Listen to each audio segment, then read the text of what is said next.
Olá, essa é uma mensagem de ano novo, referente ainda a 2023. Essa mensagem é minha inspirada por Rabindranath Tagore. Tagore foi, junto com Gandhi, a consciência moral da Índia na época em que ela era ainda tripudiada, escravizada pelo colonialismo inglês, que não era nada fino, por sinal.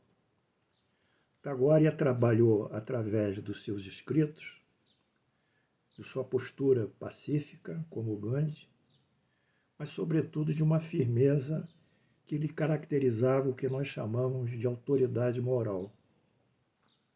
Ora, a liderança não se impõe a ninguém. Não se diz que um líder deve ser imposto. O líder é escolhido pelas suas virtudes e pela sua autoridade moral, que lhe configura uma vida ilibada, uma vida perfeitamente ética. É verdade que vivemos num mundo em que as lideranças hoje são lideranças corrompidas e corruptas. Mas, salvando-se aqui o texto de hoje, de Tagore, e também de Mahatma Gandhi, nós temos que trazer algumas coisas sobre Tagore e sobre Gandhi. E, nesse sentido, eu vou me deter numa poesia de Tagore, já que ele nasceu em 1861 e viveu até 1941. Foi laureado com o Prêmio Nobel de 1913 pelo seu escrito Gitanjali, o seu trabalho, os seus poemetos chamado Gitanjali. Foi uma coisa inédita, já que pela primeira vez a literatura ocidental admitia virtudes e qualidades estilísticas de conteúdo do Oriente, em que a cultura era basicamente diferenciada. Como nós dissemos, Tagore foi poeta, escritor, teatrólogo, dramaturgo, músico e, no final da vida, aos 60 anos, foi pintor.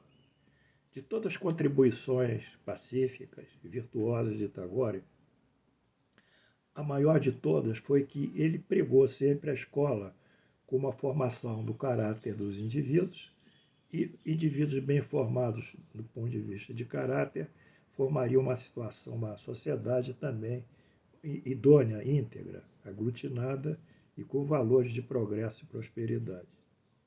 Nesse sentido, ele criou uma escola chamada Morada de Paz, que era alguma coisa semelhante à Pestalozzi, na Suíça, em que as crianças eram colocadas de acordo com as suas próprias habilidades e tendências inatas. Se alguém gostava de marcenaria, ia para a oficina. Se gostava de escultura, para outro ponto.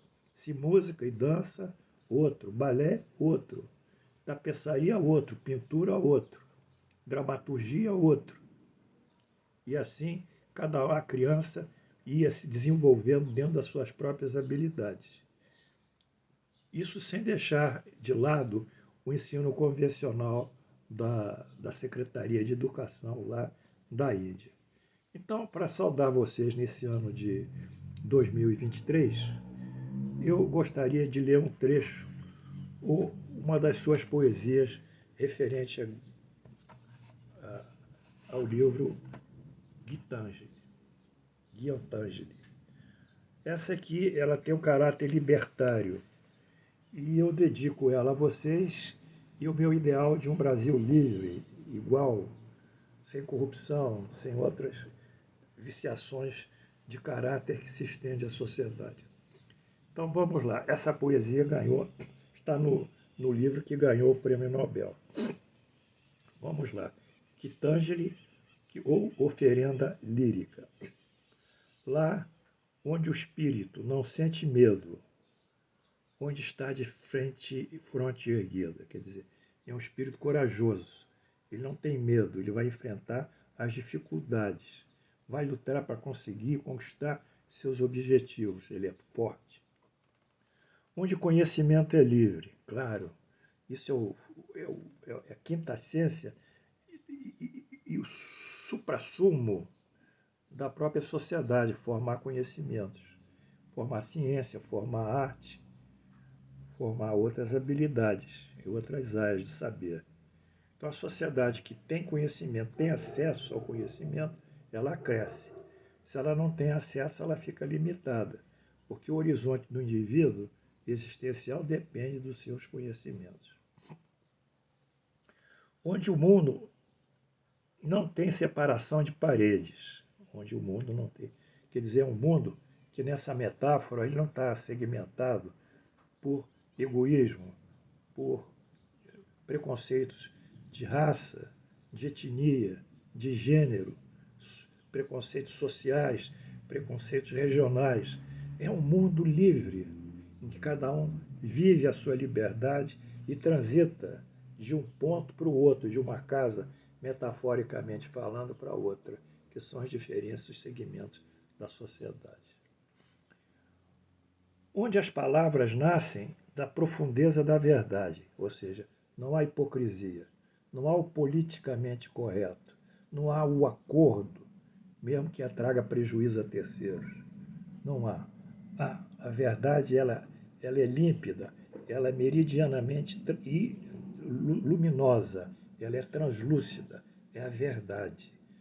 Mahatma Gandhi falava muito bem disso, que ele dizia que os seus discípulos tinham que treinar duas virtudes. A Ahimsa, que era não violência, eles não podiam ser violentos. Eles faziam a resistência civil, mas não tinham violência.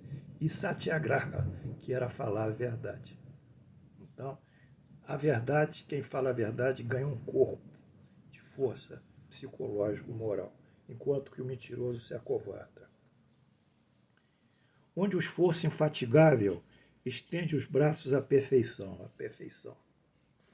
Quer dizer, cada dia nós trabalhamos mais para sermos melhores e o melhor nosso ainda é insuficiente, ainda nos frustra. Então vamos trabalhando num progresso, numa linha de progresso crescente para cada vez nos qualificarmos melhor.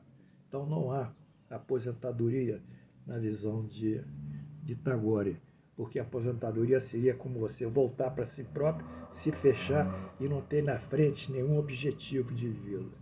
Em Tagore, a perfeição indica esse crescente e essa crescente busca de um objetivo de vida cada vez melhor. Onde as águas claras da razão, não se perdem no triste deserto dos costumes. Quer dizer, a pior coisa que pode acontecer conosco é perdermos a razão, perdemos a lógica, perdemos a capacidade de analisar os fatos, de em cima deles reflexionarmos, criarmos uma síntese de tudo isso e caminharmos para um objetivo maior. Quando o indivíduo perde a razão, e aqui ele perde a razão pela pressão social, pela pressão dos fanatismos religiosos, fanatismo político, ideologias transversas, quando ele é comprimido por isso, ele perde a capacidade, a razão e é levado pela turba que vai chamando ele de qualquer nome ou adjetivo. Mas a razão é soberana porque ela também é uma herança divina. No livro Gênesis, capítulo 5, está escrito: e Deus criou o homem à sua semelhança. Ou seja, nós não somos iguais a Deus, nós temos qualidades de Deus. E a qualidade mais pronunciada de Deus em nós é a inteligência, é a razão. Isso que nos difere de todos os outros seres da criação, que esses não têm a razão como nós temos. Então nós temos que valorizá-la cada vez mais e passar aos outros o que sabemos também, dentro desse contexto da lógica, da razão, da plausibilidade. Onde o espírito guiado por ti, é Deus, não cessa de avançar, expandindo-se sempre o pensamento e a ação. Quer dizer, a nossa capacidade de nos ligarmos pelo bom senso, pela razão, às leis divinas, a Deus, nesse caso são as leis que Deus nos propôs, que é a lei da igualdade, a lei da sociedade, a lei da liberdade, a lei da justiça, o amor e a caridade, que são umas dessas leis. Então, quando nós consignamos o conhecimento dessas leis, e ao mesmo tempo movimentamos-nos de uma forma compatível a essas leis, então nós vamos avançando, vamos crescendo, vamos expandindo o nosso pensamento, a nossa ação e até a nossa criação. Vamos tornando soberano dos fatos e não deixando os fatos nos submeter. E finaliza, agora. Permite, meu Pai, que a minha pátria desperte nesse paraíso de liberdade. Então, é tudo que eu posso desejar para o Brasil. É tudo que eu posso pedir a Deus para o Brasil. Que o Brasil seja uma nação libertária. Que cada cidadão tenha a sua liberdade de ir, de vir, de falar, de expressar a sua vontade, aos seus sentimentos, às suas crenças, os seus juízos de valor. Com a ressalva que toda essa movimentação libertária não pode ir de encontro aos direitos do próximo. Que quando essa liberdade ela ganha um prejuízo do próximo, o direito do próximo, ela se torna em anarquia. Quer dizer, o indivíduo faz tudo o que quer fazer, mas sem o caráter da obrigação pelo próximo. Então ele acha que pode fazer, ele pode invadir o supermercado, tirar os objetos, roubar tal, porque isso aí é o direito dele, da liberdade dele. Mas a liberdade não foi dada para ele se apropriar dos bens alheios, foi dada para ele exercer o seu juízo de valor, a sua ideia, os seus princípios. Então, a sua religião. Então, é tudo que eu posso pedir a vocês, pedir a Deus para o Brasil de 2023. Que o Brasil se estabeleça como uma nação libertária, onde os direitos são respeitados, os deveres obedecidos e a sociedade trabalhe para superar as injustiças de todas as espécies, as injustiças sociais. Um Brasil livre, um 2023 perfeito para nós.